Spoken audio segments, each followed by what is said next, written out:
मेरा नाम सच्चिदानंद दास है। मैं मनोकामना सिद्ध हनुमान मंदिर, जहाँ पर आप सब लोग बैठे हुए हैं, इस मंदिर के महंत का दायित्व है मेरे ऊपर। पूरी घटना तो मैं प्रथम दिन से ही देख रहा हूँ, जैसे जो कुछ भी हो रहा है।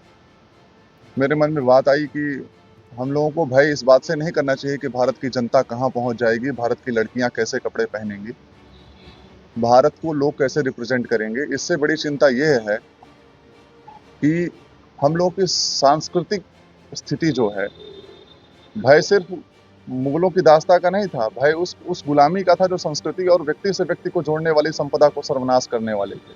तो हम लोग आपस में जुड़े हुए हैं, आप लोग सभी पत्रकार बंधु हैं, आपकी संस्कृति है पत्रकारिता।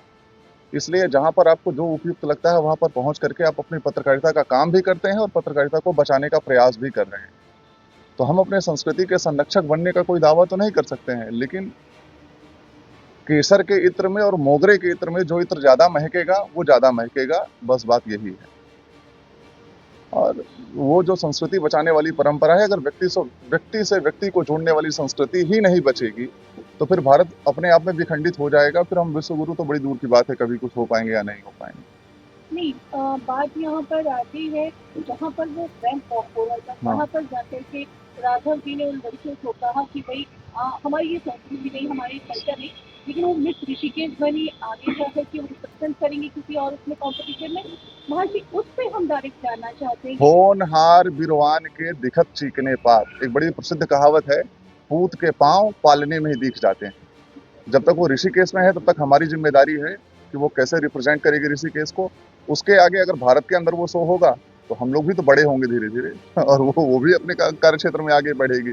हमको मानने वाले, हमारे सनातन धर्म को मानने वाले हमारे पीछे आएंगे, वेस्टर्न कल्चर को मानने वाले अर्धनग्न अवस्था में देखने के इच्छुक उनके पीछे जाएंगे। दोनों में से निराकरण हो जाएगा कौन कितने ऊपर तक पहुंच पाता है।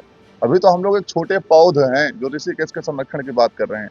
किसी दिन वट वृक्ष बनेंगे तो पूरे भारत का दायित्व ले लेंगे। जो भी संदेश ऋषिकेश को ऋषिकेश से बाहर लेकर के जाने वाला है, उन सारे संदेशों में सनातन की झलक दिखनी चाहिए। आपको ये पता होगा कि हम तो बड़े स्पष्ट रूप से बोलते हैं कि ऋषिकेश में एक भी मस्जिद नहीं है, होगी भी तो आप लोगों की जानकारी में होगी।